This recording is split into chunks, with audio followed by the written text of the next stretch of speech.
Hello, my Bill 5000 Nation. How's everyone doing today? Hopefully, everyone's having a great day. If not, I hope it gets better from here.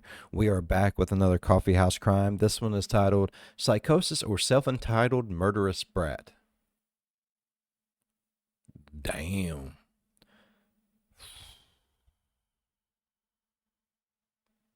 It worries me when we get into the murderous brat territory. Because, oh, it's going to be traumatizing. There we go. It's going to be okay, I'm ready to go ahead and get into today's story. If you guys are as ready as I am, go ahead, turn them lights down low, put on something comfy, cup of something special. Let's get traumatized. Oh, God. It's Coffeehouse Crime. I always come away from Coffeehouse Crime feeling like,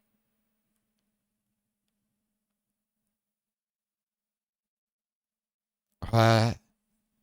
Sydney Powell was thought to be a kind, sensible, and loving daughter, but it turns out that this 19-year-old student was actually a killer in disguise. When Brenda Powell returned home after a shocking revelation, she had no idea that the conversation she was going to have with her daughter would end in the most violent and sadistic of ways. Oh, and shit. even after this series of terrible events, our assailant would do her very best to trick the authorities. Looks like she's in court there, just Hi smiling. folks, and welcome back to Coffeehouse Crime.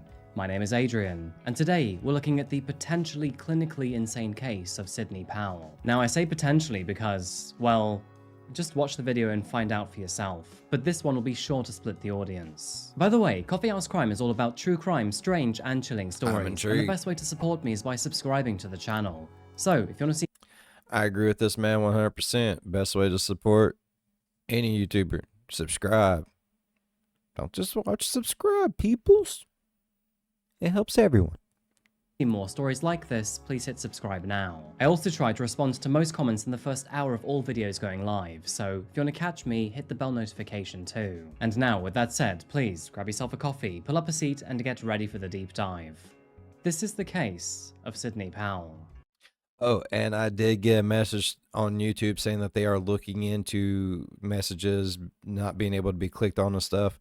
So hopefully that gets straightened out before too much longer and everything's back to normal with the channel. Like, and for those of you who I'm still not able to message or get back in touch with, I do apologize. It is being worked on. It is being worked on.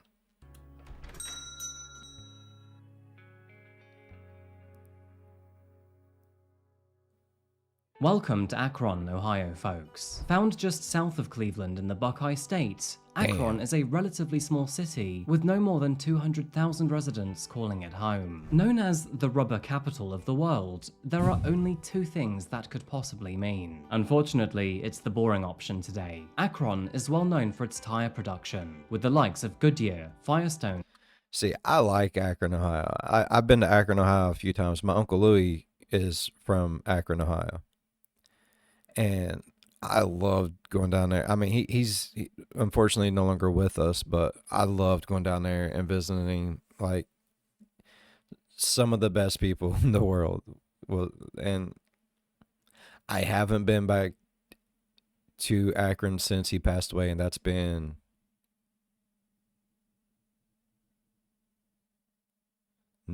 almost 20 years. Almost 20 years since I've been back to Akron. Damn, that's awful. That's sad.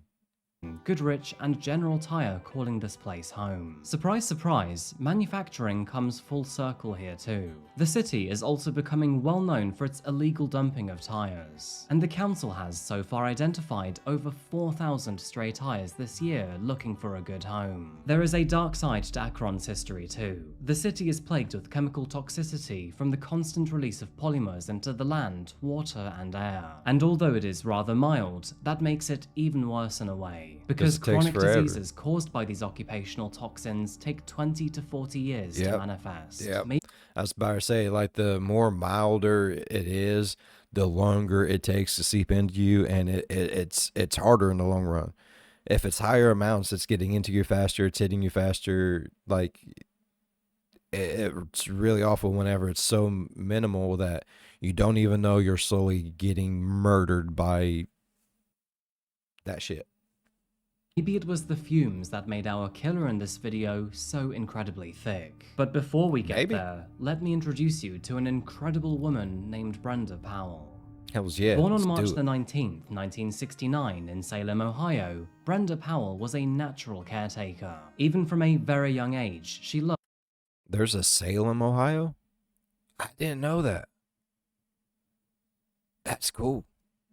to work with kids and was deeply interested in caring for other people. Now, naturally, as she progressed through her education, she geared her studies towards her passion for caretaking. And so, it is no surprise that after graduating from the University of Akron with a child life degree, she worked at the nearby healthcare facility named Akron's Children's Hospital. While Hell here, yeah. Brenda's skill set and calm demeanor were recognized as she worked with children of all ages. Specifically working in the Center for Childhood Cancer and Blood Disorders, her motherly attitude and deep understanding of childcare made her a massive asset to the team. And over the course of the next 28 years, she worked in this hospital. She also went on to develop the ward's oncology teen program and planned activities to help families and children celebrate each step of the recovery from cancer. Brenda was legendary at that hospital, and children and co-workers alike absolutely loved her. She was like a second mother to many, treating the children that she cared for just like her very own. Focusing on her personal life, Brenda was a happily married woman with 2 children. Her husband, Steve, described This is her gonna as get deeply bad, devoted y'all. to her work, friends, and family. After meeting in the year 1995, it didn't take long.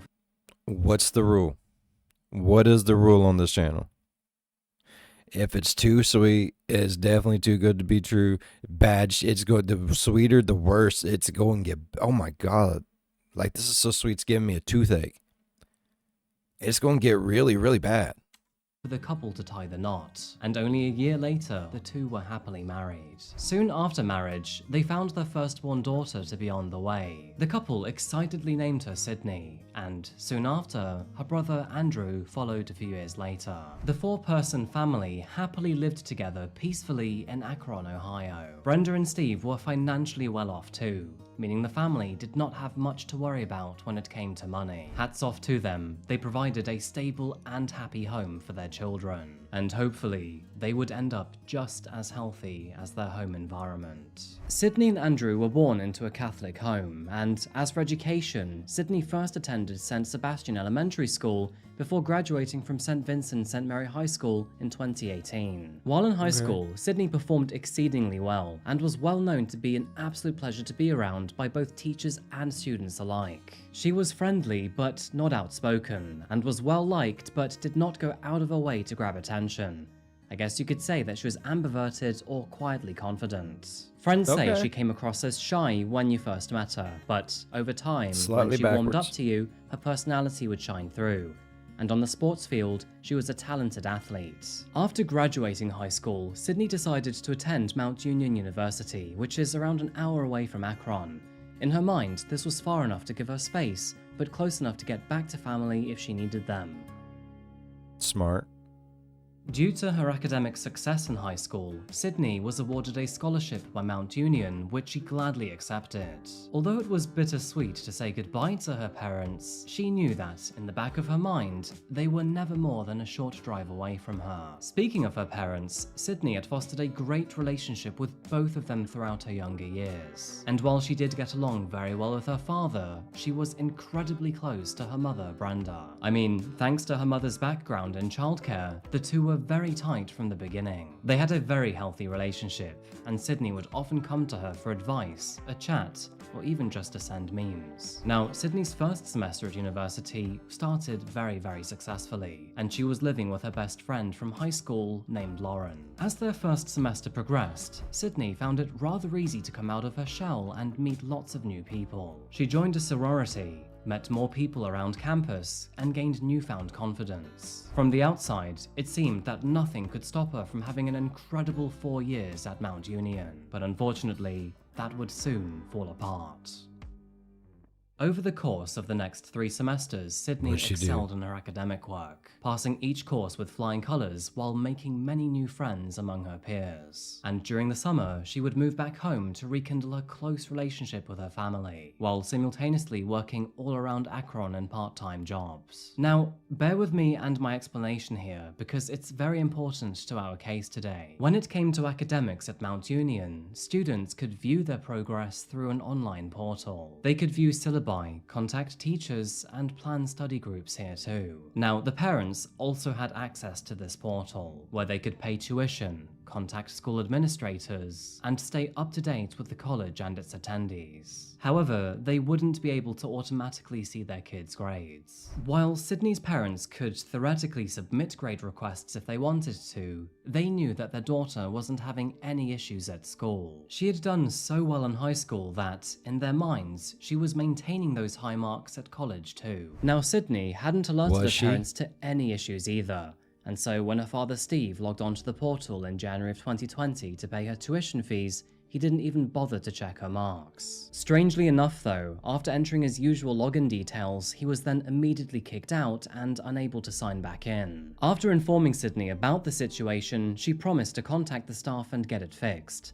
However, 1 month later, in February of 2020, he still couldn't log in to pay tuition. And so, worried that something might be wrong with the system, he then contacted the administration team to see if they could help him out. She flunked out, didn't she? Making this call to the student relations team on March the 3rd, Steve believed that he could likely get this issue fixed with no problem whatsoever. However, what he ended up learning instead was totally unexpected.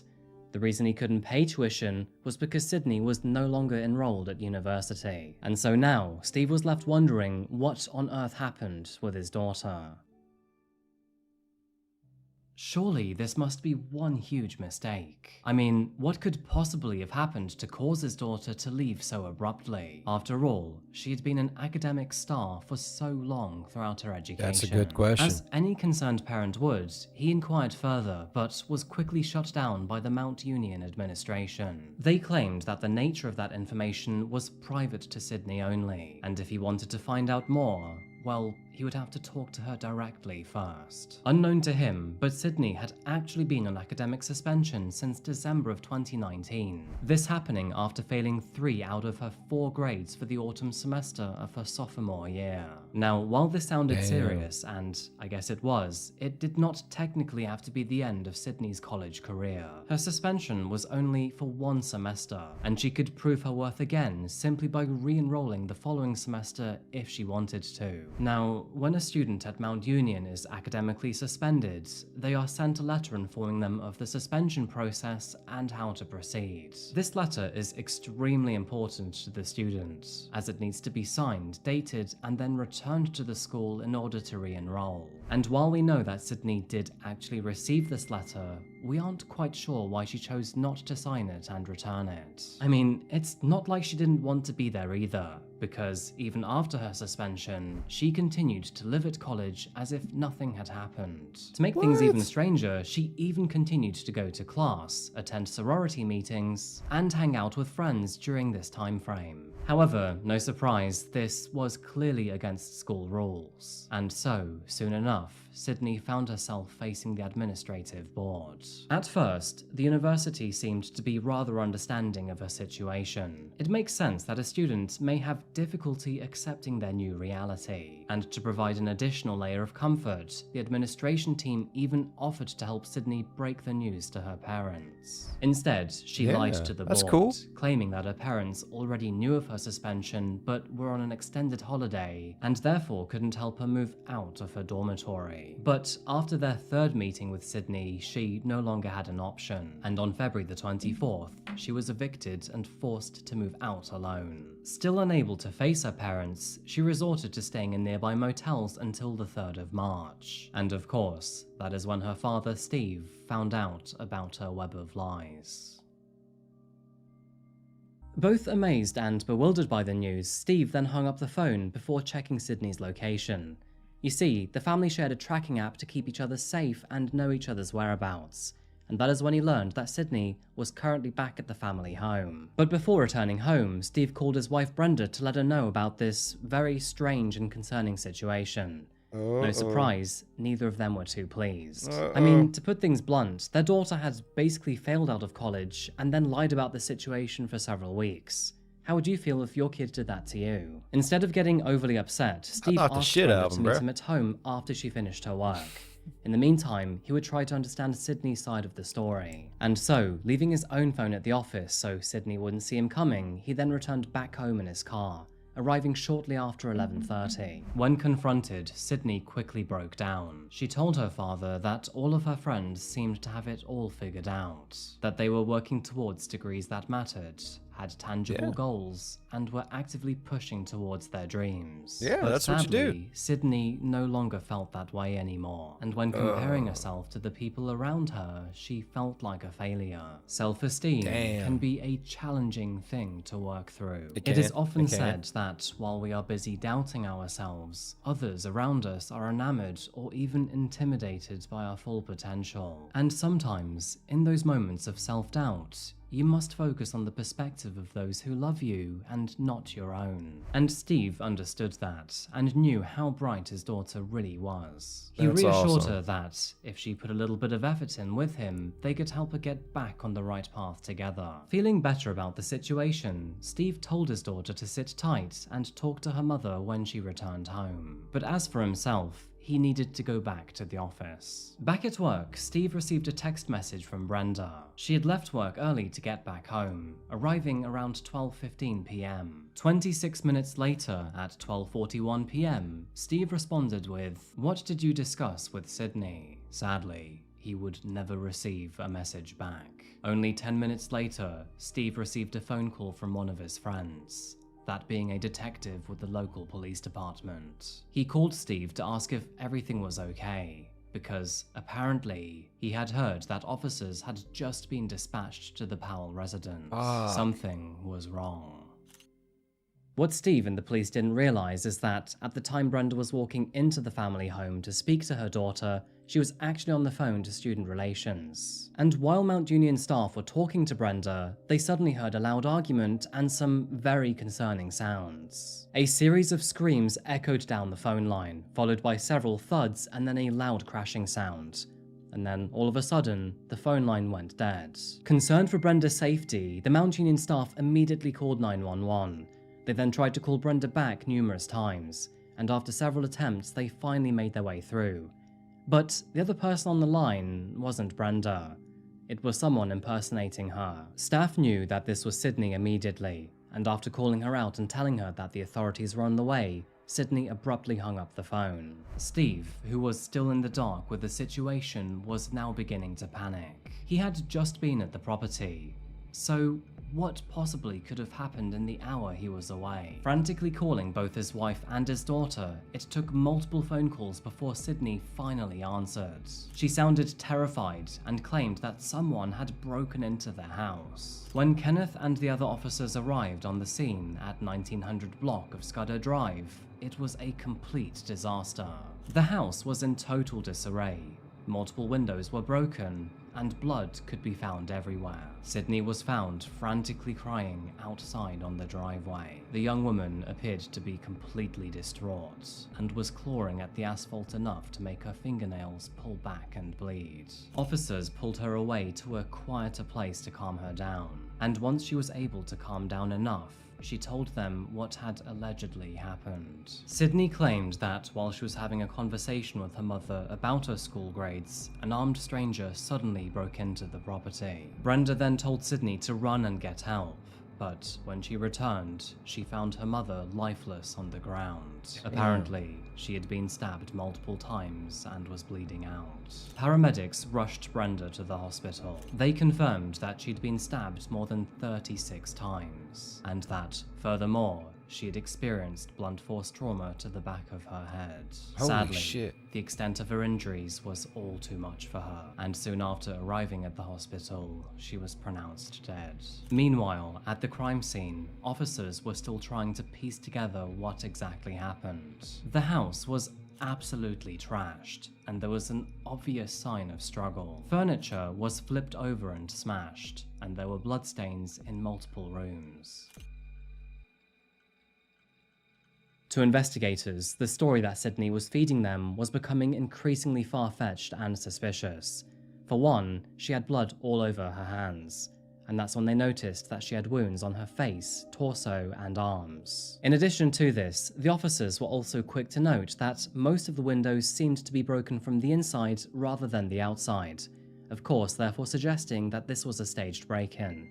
None of this was making any sense. It didn't take long for them to conclude that Sydney was the most likely person behind the attack, and those doubts were only further perpetuated when Brenda's phone call was revealed to the authorities. The morbid conclusion would be sure to rip the family in half for a second time in the very same day. Both Steve and Andrew were only just getting to grips with the loss of their mother and wife, and now they would face losing Sydney in an entirely different way. So, what really happened inside that house? Did Sydney methodically kill her mother in cold blood, or did she snap in a state of psychosis?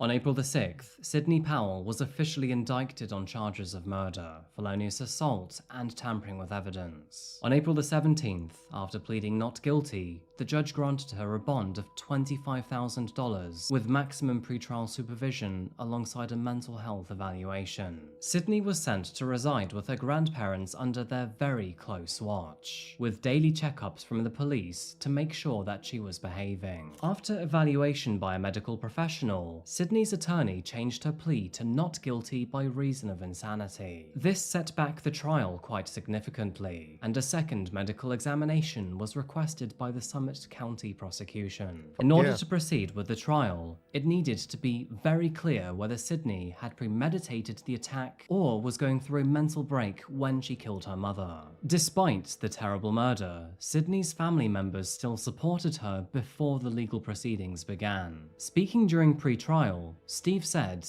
"I don't know why we're doing this. This isn't what anyone wants here. I don't know how I can handle it. I'm just trying to keep my family together." And Sydney's maternal grandmother, Betsy Brown, also said, "All of this is opening things we hoped to put behind us." According to Steve, the Powell family was in full belief that their daughter was acting out of her mind during the killing, and now that she was on medication and supervised, she was back to her usual self and appeared to no longer be a danger to society.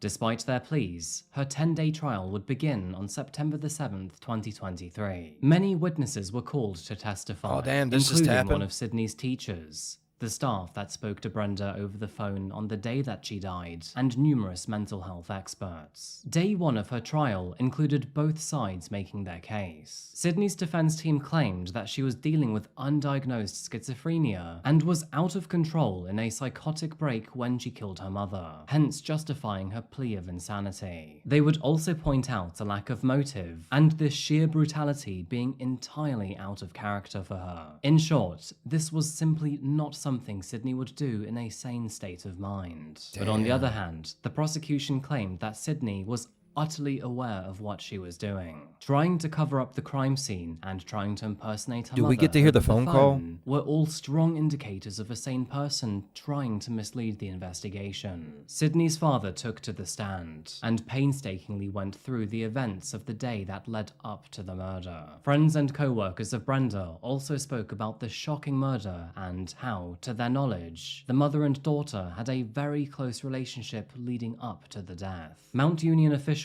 testified that they heard repeated thuds and screaming while they were speaking with Brenda Powell, which, tragically, was likely the very moment that she was being attacked. Frazier testified that the call ended around 1.5 minutes after the ruckus. He tried calling back, and then, on his third attempt, Sydney answered the phone pretending to be her mother. Sydney's roommate and best friend Lauren also testified at her trial. She claimed that, leading up to the murder, there seemed to be nothing wrong with Sydney, and that furthermore, there was no bad blood between her and her mother. She also testified that she saw Sydney only one day before the murder on March the 2nd at a bachelor's party, and apparently, Sydney seemed to be her usual bubbly self. The following 5 days of Sydney's trial were devoted to her state of mind on the day of her mother's murder, with several psychologists giving their own opinion as to what may have happened. Dr. Swale testified that Sydney was out of her mind at the time, and further diagnosed her with bipolar type schizoaffective disorder and being acutely psychotic. And Dr. Reardon, who also evaluated her in the year 2021, agreed that she had severe mental illness. And he further testified that the spontaneity, brutality, and lack of motive in the attack all suggested that she was experiencing some sort of psychotic break.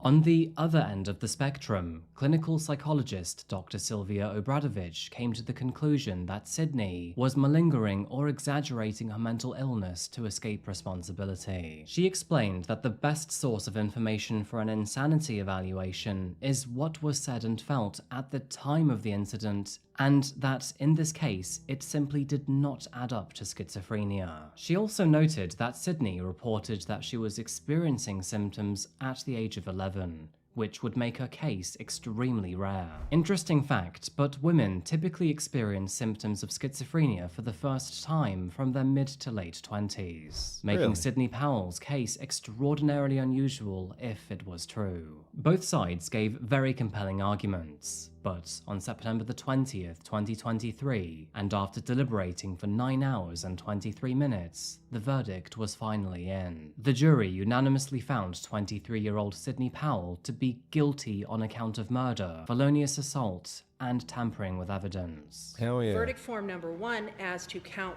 1 reads, "We the..."